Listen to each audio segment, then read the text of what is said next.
Okay, we are back with another episode, and I'm doing it solo this time around. Hope that's okay, guys. We did tell you last year that we are going to do more solo episodes and obviously like our usual content together, but we just want to have like our own conversations, show our own personality sometimes, because there's some things that I want to talk about, like girl talk, female friendships, this and that I have more knowledge on, I hope, in comparison to like Mashun, right? In comparison to both of us. So those are like the mini episodes, solo episodes that we're going to do, right? And I'm really excited to kickstart it. A little bit of pressure, but it's fine. We are going to do about like 2 extra a month. But next month in February, if that's when you're listening, if you're listening in January, we are just sticking to our regular schedule, but we are going to have solo episodes here and there. Just because both of us are going to be traveling. But I'm really excited to like bring this into fruition, because I just have so much to say, something that I love about Mashun, but it's also just like too much sometimes, is that he's a big rambler, right? He rambles, he goes on tangents. So it's like if it's something that I want to talk about like very briefly and, then move on to the next thing, that's not possible with him. There's always a story associated with everything that he says. And it's cool. But sometimes with the podcast, you want to kind of just like, sweep through it quick. So in this episode, we are going to do also, how's my eyebrow? I feel like I have to get my eyebrows done. I know like the big feathery soap eyebrows are a trend right now, and that works because I'm brown and like we got made fun of for our eyebrows growing up. So I have the big eyebrows, but I also like to not think about it that much, and I like to have it like more clean, I guess, But anyway, today's episode is going to be about the ins and outs of 2024. If you guys are not familiar with this trend, it's basically a trend that a lot of people are doing at the end of December and the beginning of January, where they kind of say what they are going to do more of in the new year and what they are going to leave behind in the previous year. So kind of like what's with the vibes and what's not with the vibes anymore, right? And so I compiled a little list, right? A little list that I want to share with you guys at the start of this new year, and just like share with you how my new year has been going, things that I want to leave behind in 2023. I'm feeling excited about this new year, okay? So let me tell you right off the bat, in the last section of 2023, I'm usually such a big like vision board, New Year's resolutions girl, right? But like that time around, I was not feeling it.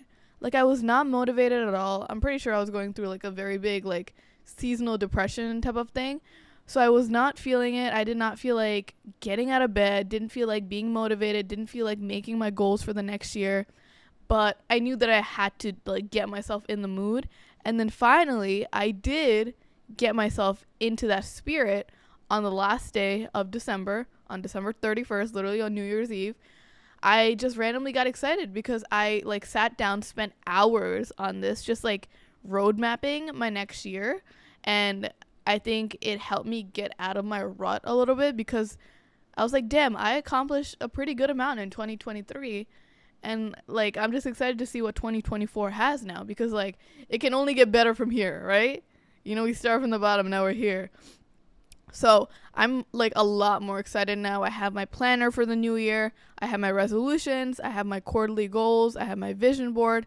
Basically like a life binder, like I have my finances that I want to strive for. I have like my career goals. I have like everything set out for the most part. Obviously the wind will take me in whatever direction it will take me throughout the year. I can't control like what happens, but in some aspect you can kind of control what happens, right? So I'm excited. So let's get started with our ins and outs of 2024.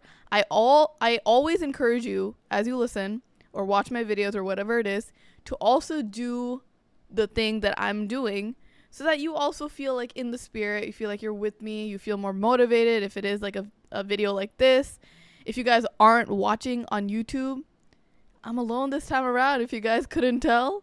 If you're listening, hi, hello, make sure to leave us a rating. and a review if you would like. It really helps out a lot, especially for like a niche podcast like this, like a South Asian podcast. It's hard to get up on top, right? So, and if you're watching on YouTube, make sure to like and subscribe and follow us along on the journey, you know? Okay, so my first in for 2024, they're not in any like specific order, right? They were just like off the dome what I was thinking.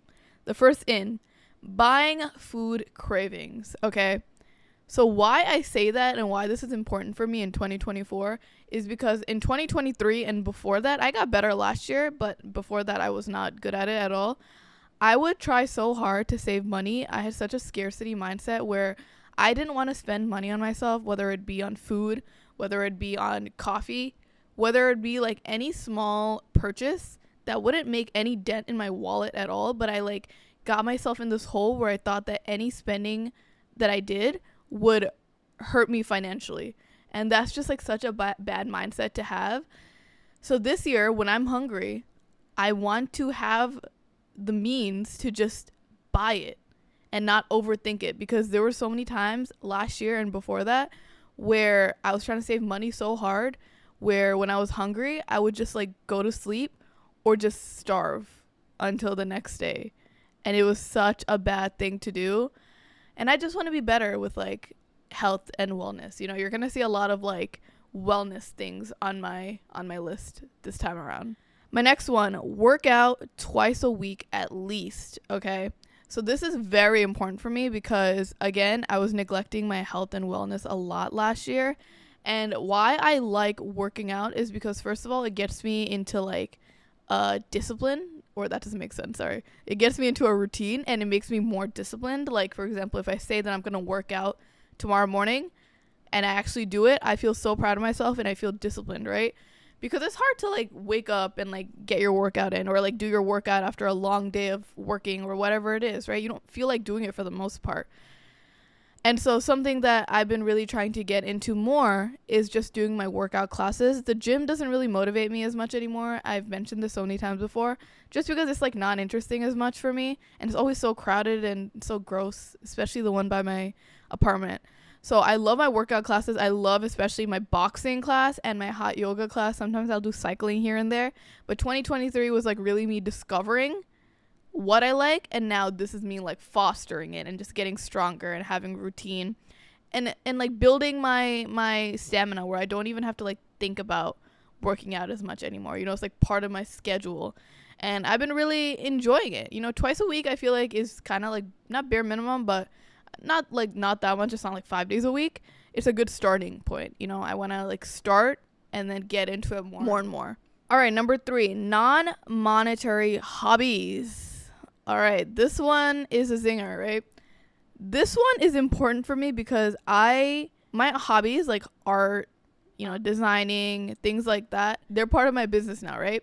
Like even me creating content, these all started off as hobbies and things that I love doing. I still love doing it, obviously, but like it started off as just for fun, like a passion project.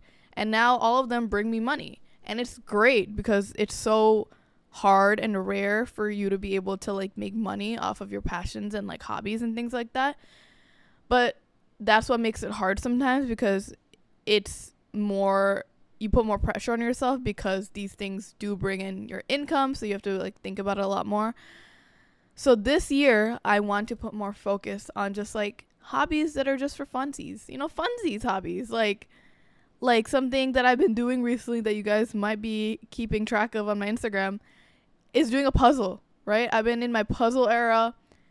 It brings me so much anxiety sometimes because I'm like, there's 1,000 pieces. I've only done like 50. How am I going to finish this? It's a lot harder than I thought it would be. But it's like at the end of the day, it's like stimulating, but also peaceful because like it's so mindless. It's like a mindless hobby, right? And like, it's not a hobby, but I've also been starting to listen to like audiobooks and things like that. I can do that while I'm doing the puzzle. It's like a kill two versus one stone type of thing. And I really recommend just like doing things that are more relaxing, because I feel like as adults, we're always told to just like work, make money, and just like do work after that, you know? And it's time that we have some time for ourselves as well. Number 4, being early to things. Okay. this is big for me because I realized in the last year that I would be late for a lot of things. But then I started developing this thing where when I would be late for things, I would just get so anxious. I would get like the anxiety poops. Do you guys know what that is? Like when you're so anxious, you have to poop like a lot. And it's not like the good poop, right? And it was bringing me a lot of like mental famine. Is that the word, famine? Mental famine? No, that's not it. But anyway, you guys get what I'm saying. Like, I don't like being late for things, especially if you live in New York and you take the subway, or even if you drive and, traffic is crazy. You have, like, no control over the delays in the subway or, like, people doing things on top of the tracks, on top of the trains, like, whatever it is. There's going to be a lot of things out of your control for why you're late. So what I've been trying to do is just like leaving a lot earlier than what I'm supposed to leave for, just so I can like make it on time. Even when I take my workout classes, like for example, if it starts at 9 and it's an hour away, I can't leave at 8, right? I'm trying to leave a lot earlier so that I can actually make it on time. And I feel a lot more peaceful if I'm there early. I have time to like set up. I have time to just like be there by myself for like a second. It's just like a lot more peaceful instead of like rushing in late. And also being late, and if that's like your personality, it's not cute, like fix that, All right, anyway. Next one, more human interactions. This is big for me, okay? I work from home. I got very much like in my own space and in my own head the last year, just working from home and not going outside.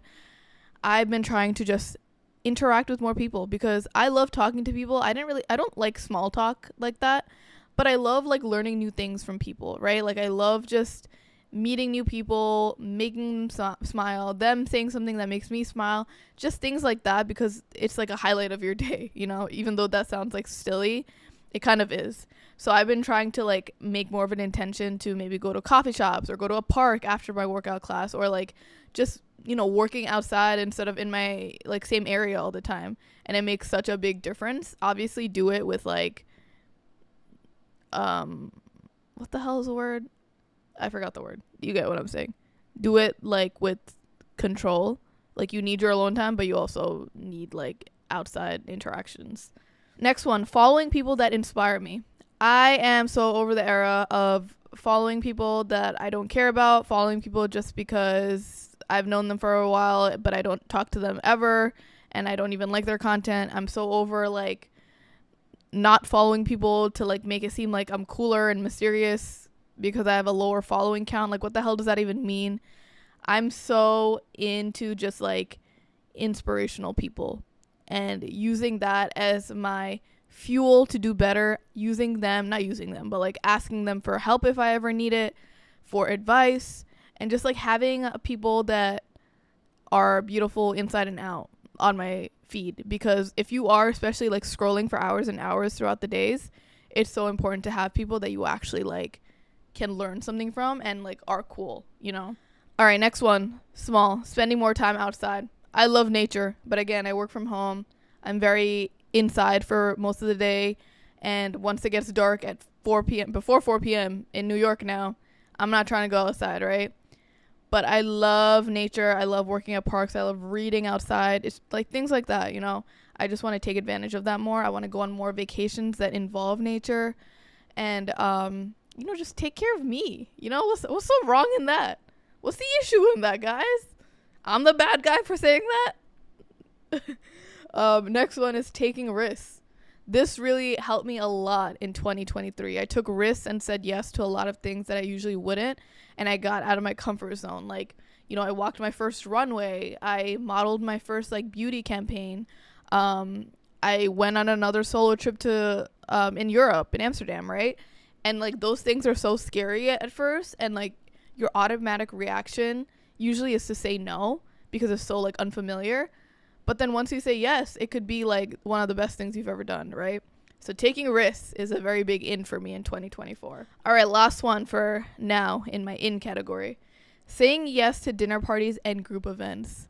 Y'all, I love group events for the most part, but again, I love staying at home as well. I'm more of an introvert nowadays. Like the thing about me is I'm an introvert, but I know how to talk to people, so I guess I'm an ambivert. I would prefer to stay in, right?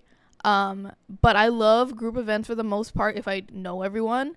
And I love like girl parties, like, girl hangouts. I love doing like fun experiences, like interactive things that like has a fun memory at the end of the day. I've also been hosting like a lot of dinner parties at my place in the last year, so I'd love to continue that. But it's a lot of fun to just like interact with people and just like laugh. Laughing, so underrated, y'all, but laughing is pure, like pure happiness. It's a pure cure to your depression. All right, outs for 2024. This is where you guys should take some notes. Okay, take some notes because we need to do this together. Okay, holding celebrities and influencers to high standards. I'm giving you guys a lot of side eye right now. If you're watching the video, I'm giving you a lot of side eye right now because what I learned in 2023, I mean, I've always kind of done this. Like, I've known that at the end of the day, influencers and celebrities, they are people, right? And the thing is, a lot of them sell themselves to, well, if it's Hollywood or like, the consumer market, they sell their souls, right? And what I learned is that when real life things happen in the world, a lot of them will disappoint you. A lot of them will not be speaking up, or a lot of them will be, just not good people, or just silent. If you're silent in the face of oppression, I don't know what to tell you. And, I've realized that they are people at the end of the day, and they're like nothing. Like, you can like a celebrity or an influencer, but you do not have to hold them to such a high standard because they will disappoint you. And that's all I'm going to say about that. Okay. A lot of lessons have been learned. Stop forming these like parasocial relationships with these high-end people because they will disappoint you. And that includes me. Maybe I will disappoint you one day too. Who knows? But anyway, next one. Working through burnout, y'all. Oh my God. I think something that really got to me at the end of 2023 was that I was so burnt out by the end of like the last quarter of the year, but I was trying so hard to just work through it because I was like, oh, I'm going to get over it. It's fine. I'll push through it. And I'm such a bad person because I'm not a bad person. I hope. Don't say that. Negative self-talk. Take it out. That's in the outs. Because I don't listen to my own advice, right? Like before, I've told you guys in episodes, Mashun and I have told you, don't work through burnout. Like take the rest that you need and actually understand that you have burnout and you can't work through it. I never listened to it, right? I tried to rest. I tried to have my rot days, but I just couldn't shake it. And also with everything going on, in the world, I couldn't shake it. So that's something that I need to fix this year around. Just have like more wellness things, the things that I've included in this list. Work out more, have more vacations planned that I can look forward to, hang out with people that fuel me more, things like that. We can now work through burnout. Next one, creative ideas hoarding. So I don't know about you, but something that I did the last year was I refrained from posting or making my best work artistic wise, whether it's me making art, whether it's me making my designs for, my shop, Labyrinth Ave, whether it's me posting content on YouTube, all my platforms, because I would doubt myself or I would assume that a better idea would come along and to just scratch that, or I would just aim for perfection when that would never even come, instead of just like doing it in the moment while it was still fresh in my head. Because something that really changed me was I read The Creative Act by Rick Rubin. It's a book, and it talks about like all the creative blocks that stop you from making any art and like what you can do to get out of it. And the thing about creativity or like an artistic fire is that you have to do it when you have that idea, or it's going to burn out and you're not going to have that idea anymore. You're not going to have that motivation anymore. So something that I want to stop in 2024 is just like doubting myself with art and just like creating and forcing myself out of the artistic block. I'm not forcing myself, but like just if I'm inspired, just do it instead of like doing it later, or just never doing it, or thinking that something better is going to come along, you know? Just do it. Next one, putting makeup on every time I leave the house. Oh my God. I got so much better with this, but I don't know what it is, but I think since I grew up with a lot of acne growing like in high school, I always felt like I had to put on makeup to cover it up, right? Because I felt insecure with my skin, and I had so many like dark marks and things like that. And even when I got out of the acne phase in the recent years, because, you know, I was on Accutane and things like that, I still felt like that little girl from high school. So I still would put on makeup when I would record content or when I would go outside. And it felt kind of like I was naked if like someone saw me without makeup outside.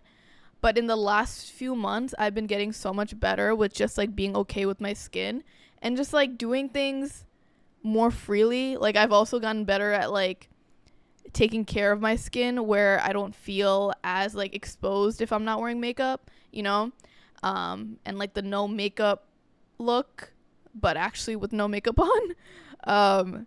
So it's been a lot of fun to just see how my confidence rises with no makeup on, you know. I highly recommend. It's very freeing. Next one that we're leaving out in 2023, we're going to try our best at least, comparing myself to others. Comparison is the thief of joy, okay? You cannot, like what I did a lot was compared my journey to other people's journey. I was like, oh my God, how's this person younger than me, but they have so much more than me? Like, how are they so rich? How are they able to buy a house, this and that? And it's like at the end of the day, what is written for you is written for you, and it will come for you, right? It will come for you. It will come for you like a threat. No, it will come to you, okay? And you just have to trust the process. You know, like you have to have patience, and you have to believe that just because other people have it early doesn't mean that's like normal. You know, a lot of the times we see people on social media and they're successful. That doesn't always mean that like everyone is like that, you know? That doesn't mean like that small percentage is the norm. You have to believe that your time is going to come, and that even if they're happy on social media and they're successful, that doesn't mean that they are happy. And just like work hard towards your own goals and stay focused, because once you start looking at other people, you're not laser focused on your own goals anymore, and you're just like wandering around and you're depressed, you know? It doesn't help you at the end of the day.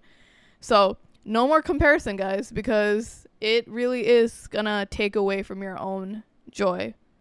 And I feel like a lot of things that helped me was like remembering the small things that I'm grateful for. And that's like the one thing that I always journal about. And it's just like the small things out of nowhere. Not like, obviously like breath and waking up in the morning. Those are important. And you remember to write about that sometimes. But also like, you know, specific things to your life. Like the fact that I have parents that buy me meat once in a while when I don't have meat to buy myself in my apartment, or like my mom giving me home cooked meals when I don't feel like making food and I'm like busy and overworked, right? Small things like that you're grateful for. All right, the next thing, getting anxious about little things out of my control. Oh my God, we are leaving this out, okay? Something that I got very anxious over in 2023. I don't know why. I feel like as I get older, my anxiety rises more and more, which is not a good thing at all. So my anxiety was a little bit out of control in 2023. Obviously, it's still there, but I think I'm learning more ways to control it. I would always get mad, like physically mad, and like very anxious about things that just were not in my control. And I feel like that would make me more and more anxious, because I was like, oh my God, why is it not in my control? And then it would get me in my own head. Like, for example, if I like really popped off in like a video, right? Like I thought I gave the best information, like it was so fun, great graphics, great editing, whatever it was, and it didn't do well at all. I'd be like, oh my God, like what's wrong with me? Why is it not doing good? Like the algorithm hates me, like, you know, bullshit like that. And not even just about videos. It can be about like anything. It can be about the podcast. It can be about me making art. Just like blaming everyone in the world besides like the fact that it's not even anyone's fault really. And then that would prevent me from making like better work, because I would just like get in my own head. So we're not getting anxious anymore, okay, about just silly things, because at the end of the day, like those problems are so stupid. And they're not stupid, because obviously any problem has like some sort of volume if it's bothering you, But like in the grand scheme of things, like they're so small, you know, and life moves on, you know, like you're not going to remember it, you know. All right, last one for now. One out. Being so rigid with my schedule and forgetting to enjoy life. Y'all, viva la vida, live the life, okay? I was so disciplined. We made an episode on this. We called it Is Discipline the Thief of Joy? And we talked about how, you know, discipline is a good thing. When you have your routine and your schedule set and you follow through with it, that's a good thing, right? It shows that you have self-respect for yourself. But also sometimes when you work so hard and you're part of this hustle culture and you're sticking to your routine so much, you forget to enjoy like the little moments. You forget to look around and, you know, smell the flowers, right? And something that I talked about in that episode was that I was so disciplined with saving money and working hard. I didn't go on vacations. I didn't spend money on trips or like leisure and things like that, even when I felt like I should have, to take that break. And so I want to just be more like spontaneous, you know, do things that are going to bring me joy and not think that it's going to be the end of the world if I partake in some joy once in a while, you know. So I'm excited for this new era. I hope this gave you some inspo and recommendations if you are thinking about like what your new era is going to be like, because I know in the beginning when I was making this list it was a little bit daunting because I was like, I don't want to have the same things as everyone else, but I also want to have my own things, but I don't really know what I want to put on the list. So I hope this gives you some inspo. Let us know on our post always like what your ins and outs were, or if you like any of the ones that I posted, just because I would love to see what your era is going to be like in 2024. I have a good feeling about 2024, okay? I'm going to be 26 this year. That's crazy. Wow. No, that's not late 20s. All right, relax. It's still mid 20s, okay? And it's going to be a nice blooming era for me as a woman. You know, it's going to be the it woman era. So, as always, make sure to like and subscribe if you're watching this. Also, what emoji should you guys comment? Comment the sunflower emoji if you guys listened to the first ever solo episode by me. Well, it's not first ever. This is my second solo episode, but this is like the first of the series. Comment the sunflower emoji to represent us blooming in the new year, us having some radiance. That's also my favorite flower, so make sure to comment that. Make sure to follow us on Instagrams at Difficultish, and our podcast TikTok is at Difficultish Podcast. Follow me if you'd like, Labyrinth Ave, Mashoon at Mashoon Munir. He'll be back next time with his solo episode. I love you guys so much. Thank you so much for listening. First solo episode done, and I'll see you next week.